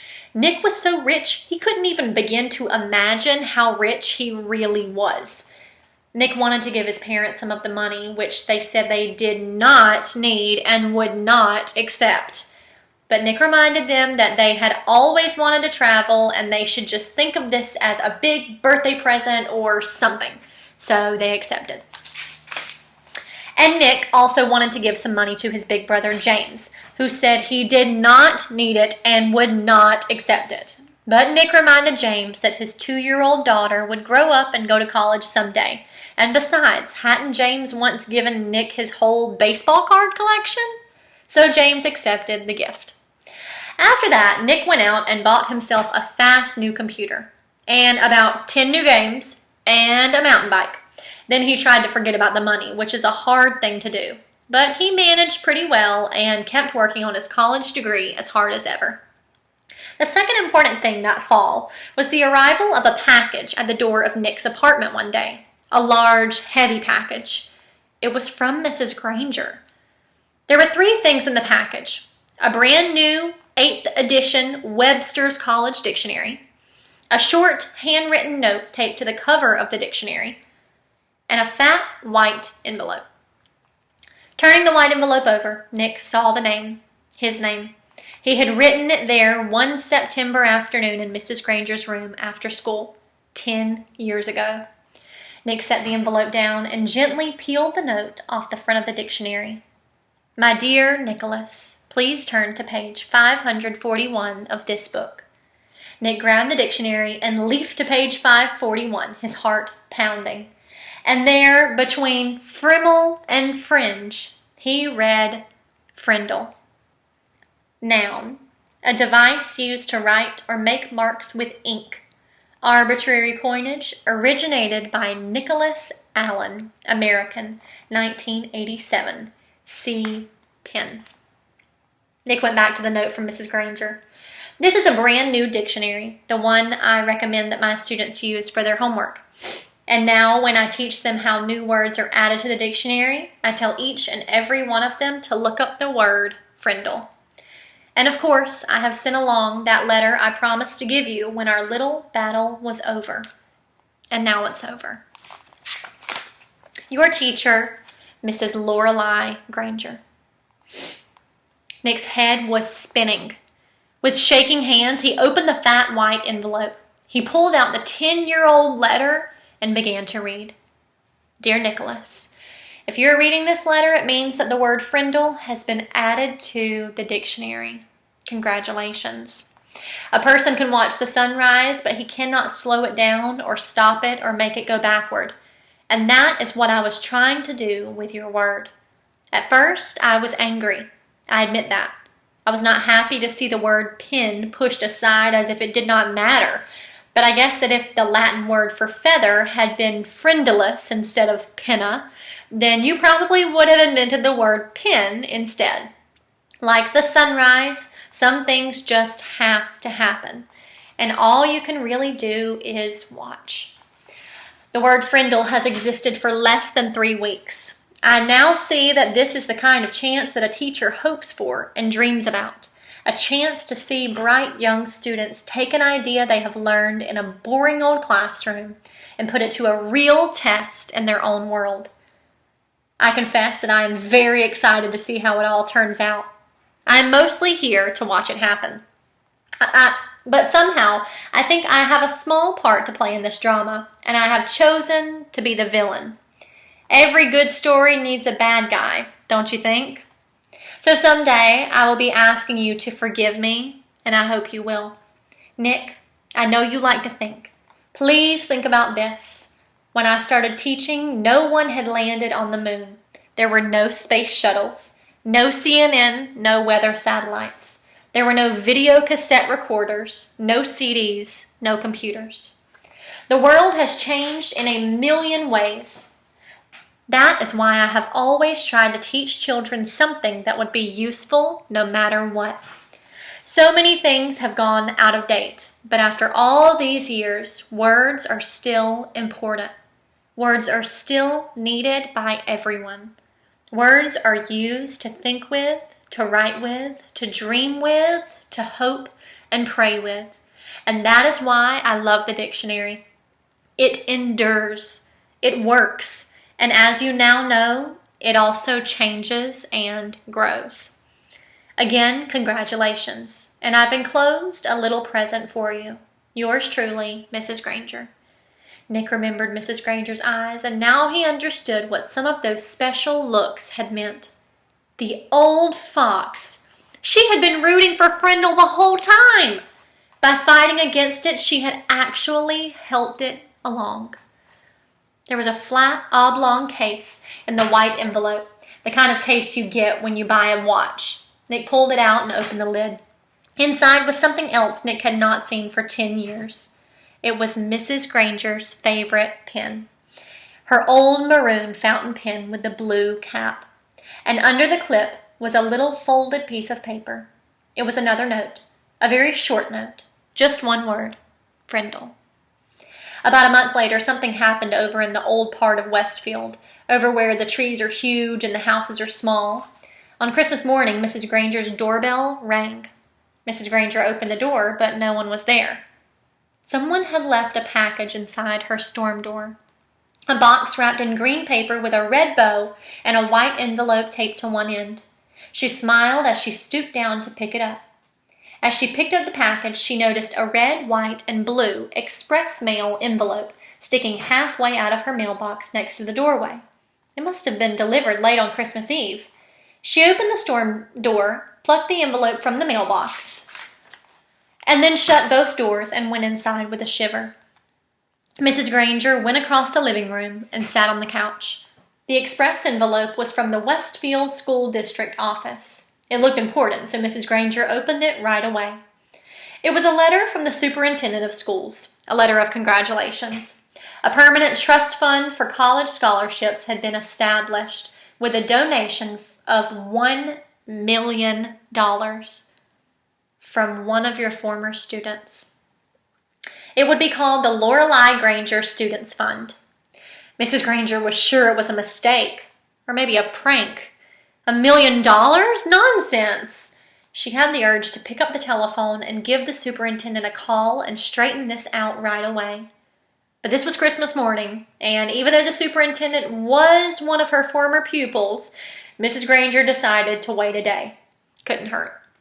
Besides, the other package was sitting next to her on the couch, waiting impatiently with its red bow. She opened the envelope first. It was a little Christmas card with a sloppy note, obviously the work of a 5th grade boy.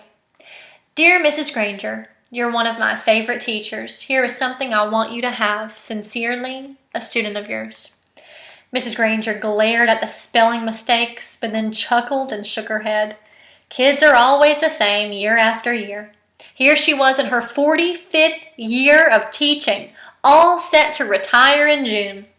She could hardly remember a Christmas day when she didn't have a present from one of her students. Mrs. Granger pulled off the red ribbon and tore off the paper and lifted the lid of the box. She expected to find something made of yarn and popsicle sticks or maybe curly macaroni and glue. But instead, she found an oblong case covered with blue velvet. She opened the case, and inside was a beautiful gold fountain pen. She picked it up, and it was cool and heavy in her hand. Words were engraved along the pen's shiny barrel, and Mrs. Granger had to slide down to the end of the couch and turn on her reading lamp. Then she could read the 3 thin lines of type. This object belongs to Mrs. Lorelei Granger, and she may call it any name she chooses. With love, from Nicholas Allen. And that is the end of Frindle.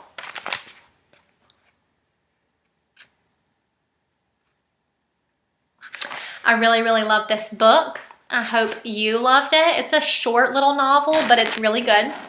I'm putting an electronic copy of it on Connect with your assignments that go with it. I'll also be putting time stamps down below. I know a lot of you know what that is from YouTube, but I'll tell you what chapter is at what time in this video. I hope to see you all in one of our Q&A sessions this week. If you want to dojo message me and tell me what you've been doing over these past 2 weeks, just catch up, or if you have questions about reading and social studies, you know I've always got my dojo with me on my phone, ready to go. I miss you all very much. I hope you're staying inside, staying safe, and I hope we can see each other very soon.